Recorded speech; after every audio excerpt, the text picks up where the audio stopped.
माँ शैलपुत्री की कथा हिंदू पौराणिक कथाओं से जुड़ी है और यह उनके पहले जन्म के रूप में सती और फिर हिमालय की पुत्री के रूप में उनके पुनर्जन्म की कहानी है। माँ शैलपुत्री का पहला जन्म सती के रूप में हुआ था, जो राजा प्रजापति दक्ष की पुत्री और भगवान शिव की पत्नी थी। सती भगवान शिव से असीम प्रेम और भक्ति करती थी और उनके साथ कैलाश पर्वत पर रहती थी।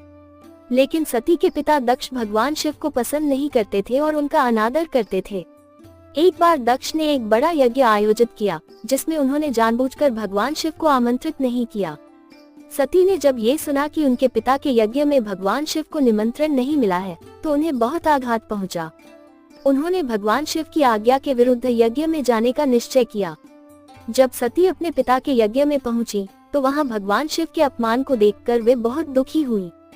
उन्होंने अपने पिता की इस अपमानजनक हरकत को सहन नहीं किया और यज्ञ की अग्नि में अपने प्राण त्याग दिए। सती के आत्मत्याग के बाद उनका पुनर्जन्म माँ शैलपुत्री के रूप में हुआ। शैलपुत्री का अर्थ है पर्वत की पुत्री। वे हिमालय के राजा हिमवान की पुत्री के रूप में जन्मी, इसलिए उन्हें शैलपुत्री कहा जाता है। इस जन्म में वे फिर से भगवान शिव की पत्नी बनी। माँ शैलपुत्री का वाहन ऋषभ बैल है और वे अपने एक हाथ में त्रिशूल और दूसरे हाथ में कमल का पुष्प धारण करती हैं। वे पर्वतराज हिमालय की पुत्री होने के कारण स्थिरता, साहस और धैर्य की प्रतीक मानी जाती हैं। नवरात्रि के पहले दिन माँ शैलपुत्री की पूजा की जाती है। उनकी उपासना से भक्तों को शक्ति, समर्पण और आत्मविश्वास की प्राप्ति होती है।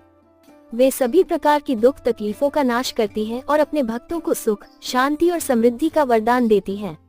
माँ शैलपुत्री की कथा ये सिखाती है कि भक्ति, साहस और समर्पण से किसी भी बाधा को पार किया जा सकता है।